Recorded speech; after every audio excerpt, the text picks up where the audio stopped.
Bro what a wonderful சாங்ல. அம்மா song bro, வேற லெவல்ல இருக்கும். Such an underrated music director. Underrated. யாரு?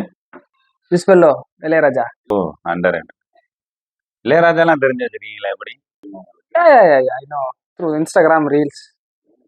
Super super super. எனக்கு இதே மாதிரி அண்டர் ரேட்டடான 2-3 மியூசிக் டைரக்டர்ஸ் பேர் சொல்லுங்க, அவங்க பாட்டுலாம் கேட்கலான்னு. சம்மதா underrated. Yuvan Shankar Raja, Harris Jayaraj. Such an underrated. ஆனால் பாட்டெல்லாம் அமேசிங்காக இருக்கும். யுவன் சங்கர் ராஜா, ஹாரிஸ் எல்லாம் அண்டர் ரேட்டட். அதே மாதிரி எனக்கு 2-3 அண்டர் ரேட்டட் ஆக்டர்ஸ் பேர் சொல்லுங்க, நான் அவங்க படத்தெல்லாம் பார்க்கலான் இருக்கேன். Rated actors Rajini, Kamal. இப்போ ரீசெண்டாக ஒரு ஆக்டர் வந்திருக்காரு, MGR, Sivaji Ganesan. Such and wonderful movies. லேட்டஸ்டாக வாட்ச் பண்ணது Thillana Mohanambal.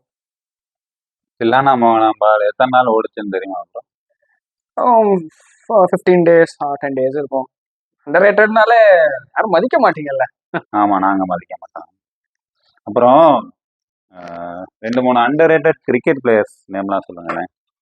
Rated cricket players Sachin, Sehwag. இன்னொருத்தர் இருக்காரு டிராவிட். நின்னாருன்னா அவுட் பண்றதே கஷ்டமா இருக்கு ப்ரோ. சச்சின், டிராவிட் எல்லாம் உனக்கு அண்டர் ரேட்டட். ஓய் ப்ரோ ஸ்ட்ரைக் எடுக்கிறீங்க ப்ரோ.